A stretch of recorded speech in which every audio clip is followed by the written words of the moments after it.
Hello and welcome back. It's been a while since I posted an update, and in that time a lot has changed. In this video I'm going to quickly cover some of the big changes. I've got actual characters making their way into the game. I've got some new environments. The bees now forage for nectar, and I've settled on a narrative for the game. I nearly forgot. Project Nectar has been a working title, but the official name for the game is now Honey Hives. It's almost embarrassing to admit, but until recently I'd never done any beekeeping in real life. I'd love to keep bees, but don't have the space, which is one of the motivations for actually developing this game. Thankfully, I was able to attend a local Beekeeping Taster day and get some hands-on experience. The beekeeping session was amazing. We got to open up the hives and see the bees at work. We saw some bees hatching, and even saw a bee doing the wiggle dance, which is how they communicate the location of nearby food sources to the rest of the colony. Everything I've learnt from YouTube has been amazing, but it's nice to be able to say I've actually got some hands-on experience with real bees. Back to progress on the game. I've spent a bit of time adding functionality to the bees so they'll actually fly to flowers and forage for nectar. This is quite a passive feature, but it helps bring more life to the game. You'll be able to sit back and watch the bees go about their day collecting pollen and nectar for the hive. A lot of what you're about to see isn't final. I've dropped in some assets to give an idea of how the final environment will feel. Soon I'll dedicate some time to finalising the models and properly decorating the scenes. I've also started working on the narrative of the game. The main idea is that your grandparents need your help with various beekeeping activities. This narrative also provides a natural way to onboard new players and teach them the ropes. I've been testing the intro a lot, and after quite a few iterations I'm really pleased with it.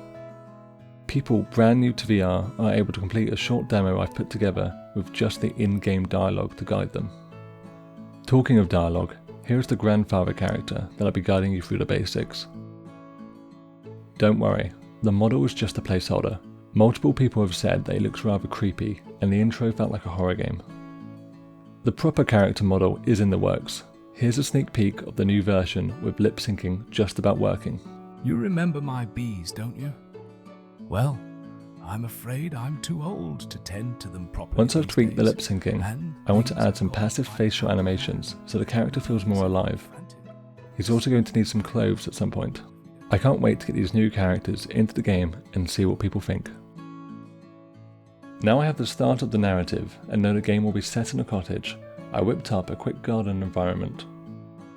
Most of this needs a lot of work, but I'm happy with the little cove area where you find your bees. The workshop has also had some minor visual improvements. Again, I'm going to finalise the visuals of this area soon. The main change here is that all the interactions surround the player. The other key change is that instead of selling honey instantly, you store it on your shelves. This leads me on to the honey stall at the back of the workshop.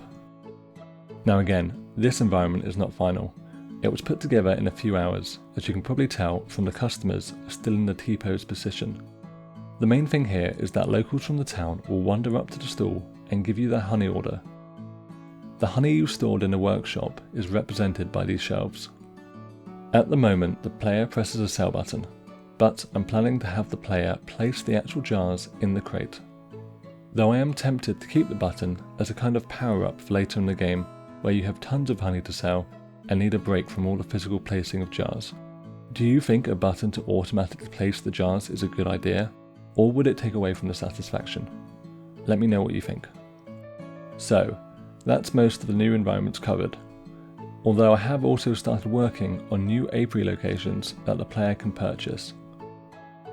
This will allow players to have dedicated apiaries for specific flowers, allowing them to produce different types of honey, which will be important when different customers request different types of honey later on. With all these new environments, I've given the player a fast travel map to allow the player to travel around effortlessly. A local 2D artist created the map texture for me, and I'm super pleased with how it looks. However, I still plan to implement natural ways of travelling. For example, grabbing the door handle in the house will take you to the garden. Something else I should mention is that there is now a Discord for the game. If you'd like to see sneak peeks of what's coming, have an input on parts of the game, and even become a playtester, please do join the Discord.